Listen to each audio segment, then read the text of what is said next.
दोस्तों, एक नगर का राजा था जिसे भगवान ने सब कुछ दिया था। उसका एक समृद्धशाली राज्य था। उसकी पत्नी बड़ी सुशील और गुणवती थी। उसकी संतानें बड़ी संस्कारी थी। उस राजा के पास सब कुछ था। उसके पास सब कुछ होने के बावजूद भी वह दुखी का दुखी ही रहता था। एक बार की बात है, वो राजा घूमते घूमते एक छोटे से गांव में पहुंच गया, जहां एक कुम्हार भगवान भोले बाबा के मंदिर के पास मटकियां बेच रहा था और कुछ मटकियों में उसने पानी भी भर रखा था और वहीं पर लेटे लेटे वह भगवान का भजन गा रहा था। दोस्तों, राजा वहां आया और भगवान भोले बाबा के दर्शन किए और कुम्हार के पास जाकर बैठ गया। तो कुम्हार बैठा हुआ और उसे बड़े आदर से राजा को पानी पिलाया। राजा कुम्हार से कुछ प्रभावित हुआ और राजा ने सोचा कि इसे इतनी सी मटकियों को बेचकर यह क्या कमाता होगा। तो राजा ने पूछा, क्यों भाई प्रजापति जी, मेरे साथ नगर को चलोगे? प्रजापति ने कहा, नगर चलकर मैं क्या करूंगा राजन? राजा बोला, वहां चलना और वहां खूब मटकियां बनाना। प्रजापति ने कहा, फिर उन मटकियों का क्या करूंगा? राजा ने कहा, अरे क्या करेगा, उसे बेचना और खूब पैसा आएगा तुम्हारे पास। कुम्हार बोला, फिर क्या करूंगा उस पैसे का? राजा ने कहा, अरे पैसे का क्या करेगा, अरे पैसा ही सब कुछ है।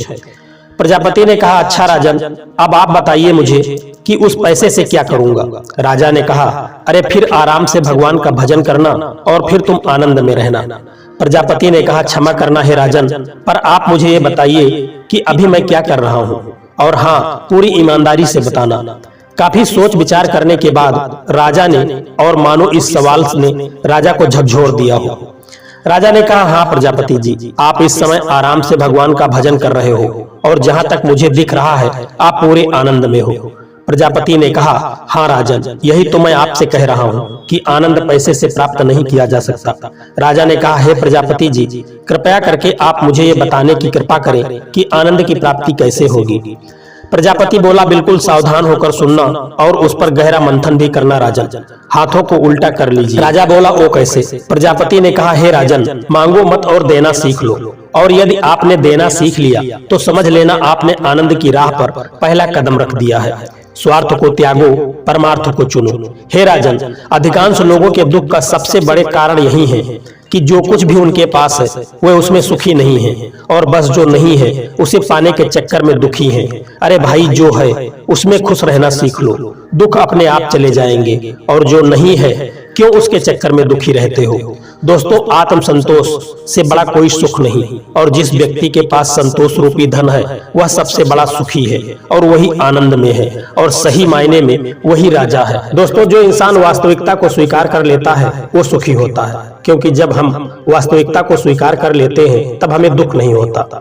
यानी कि जब हम किसी बुरी परिस्थिति से गुजरते हैं, हमारे जीवन में बुरा वक्त आता है, कोई इंसान हमारा दिल दुखाता है, तब हम उन परिस्थितियों का स्वीकार कर लेते हैं, जिससे हम दुखी नहीं होते। जिंदगी में सुख और दुख आते जाते रहते हैं। अगर ये हमने स्वीकार लिया है तो हमारे जीवन में दुख आता है तब हम उसका सामना करते हैं, क्योंकि हमें वास्तविकता को स्वीकार कर लिया है। जिंदगी में सुख और दुख एक पहलू है, इसलिए हर एक स्थिति, हर हालात को स्वीकार करते हुए जिसमें दुखी होने का कोई सवाल ही नहीं है। इसलिए जिंदगी में सुखी होना है तो जिंदगी की वास्तविकता को स्वीकार करना चाहिए।